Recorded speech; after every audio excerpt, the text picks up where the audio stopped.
तो दोस्तों, 7वां चरण उत्तर प्रदेश का देश का सेमीफाइनल आज समाप्त हो गया। वोटिंग समाप्त हो चुकी है।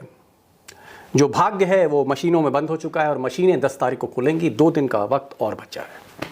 लेकिन इस बीच जो गोदी मीडिया है उसके एग्जिट पोल्स आए हैं।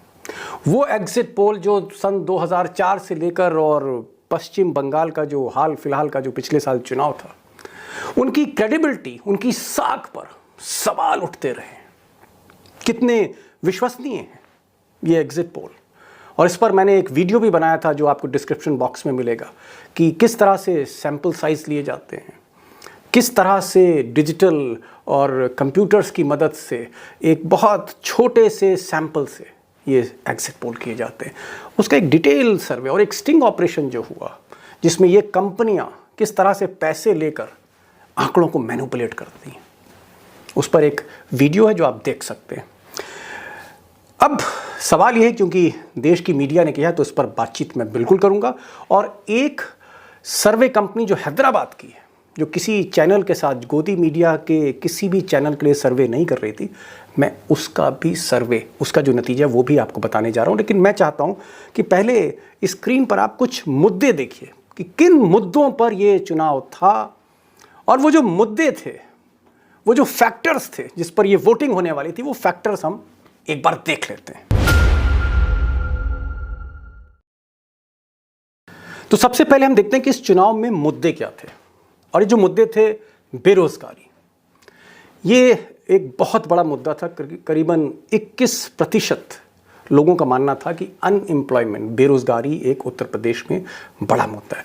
फिर ग्रामीण विकास 6%, किसान आंदोलन और ये जो काले कानून थे, खासकर पश्चिमी उत्तर प्रदेश में 23% लोगों का मानना था कि ये एक बड़ा मुद्दा है। और इसी पैटर्न पर पंचायत चुनाव में जो नतीजे आए थे, जो पंचायत चुनाव के जो प्रत्याशित वोटिंग हुई थी गाँव में, उसमें बीजेपी, जिस तरह से जून 2021 में जो नतीजे आए, जिसमें बीजेपी पूरी तरह से, बीजेपी का मतलब आप कह सकते हैं सुपड़ा साफ हुआ। ये जो किसान का जो मामला था, खासकर पश्चिमी उत्तर प्रदेश में 23%। महंगाई यानी तेल का दाम बढ़ना, पेट्रोल का दाम बढ़ना, इसेंशियल कमोडिटीज़ 16%। उसके बाद कोविड मिसमैनेजमेंट, जो गंगा में हमने देखी लाशें रेत में दबी हुई हैं, जिनको योगी सरकार लकड़ी नहीं दे सकी, जिनका संस्कार नहीं हो पाया, और बहुत से ऐसे लोग जिनको आप कह सकते हैं कि ऑक्सीजन नहीं मिला, आईसीयू में बेड नहीं मिला, दवाई नहीं मिली। वो जो कोविड मिसमैनेजमेंट था दूसरी लहर में, किसी न किसी घर में, किसी न किसी नातेदारी में जो लोग हमसे अलविदा कह गए, ये 7% ये मुद्दा था।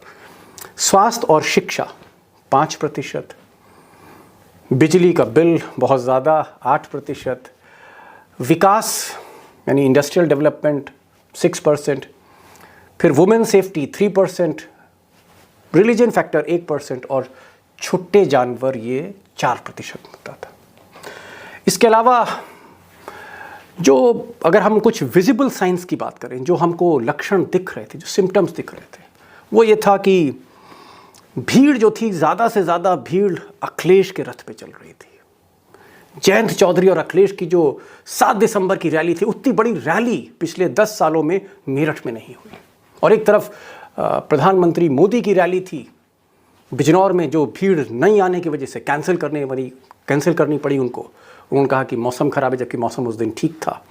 उसके बाद सहारनपुर में रैली उनकी हुई और वहाँ भी भीड़ कम थी। तो एक तरफ भीड़ कम थी, दूसरी तरफ भीड़ बहुत ज़्यादा थी और उसमें उत्साह था, जोश था। एक और, भाजपा के जो सिटिंग एमएलएस थे, ये जिस तरह से खदेड़े जा रहे थे हर निर्वाचन क्षेत्र में, हमने देखा, चाहे वो प्रतापगढ़ हो, चाहे वो खतौली हो मुजफ्फरनगर में, चाहे वो आप कह सकते हैं मथुरा हो, पूरे उत्तर प्रदेश में एक चीज़ देखी गई जहां विधायकों के खिलाफ बड़ी नाराज़गी थी। और कुछ विधायक तो आपने देखा होगा कि उठक बैठक कर रहे थे, वो माफ़ी मांग रहे थे सार्वजनिक तौर पे। तो ये एक सत्ता विरोधी लहर दिखाता था।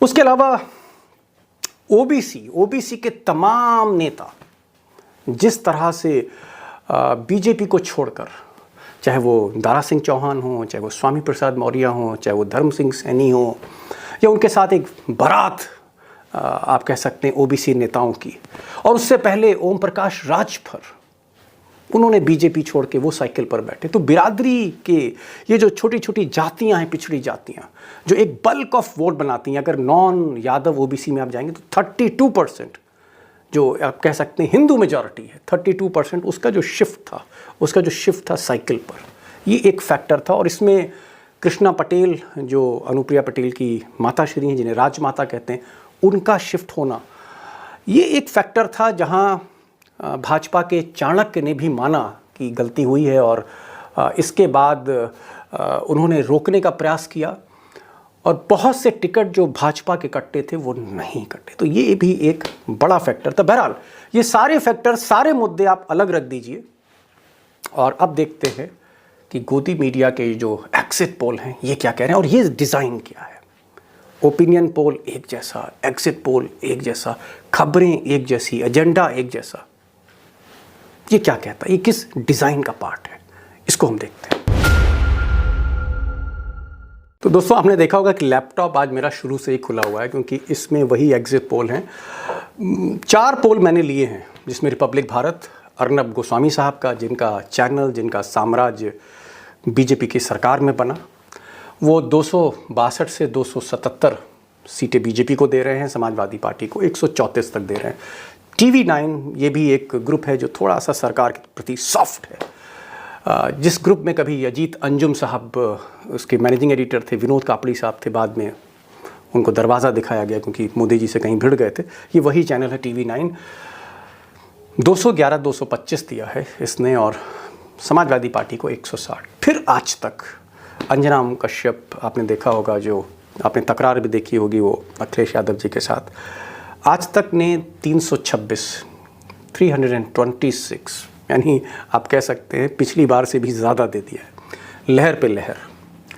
और 101 सीट समाजवादी पार्टी को दी। न्यूज़ 24 ने 294 दिया है, राजीव शुक्ला साहब का ये चैनल है, और 105 इन्होंने समाजवादी पार्टी को। और ये जो लास्ट में आप देख रहे हैं, ये आत्मसाक्षी ग्रुप, ये किसी भी चैनल के लिए काम नहीं कर रहा। कई क्रेडिबल, बहुत ही विश्वसनीय एग्जिट पोल इन्होंने पश्चिम बंगाल में किया, आत्मसाक्षी ग्रुप ने, इन्होंने तमिलनाडु में किया, कर्नाटक में किया, और बहुत एग्जैक्ट इनका आया है।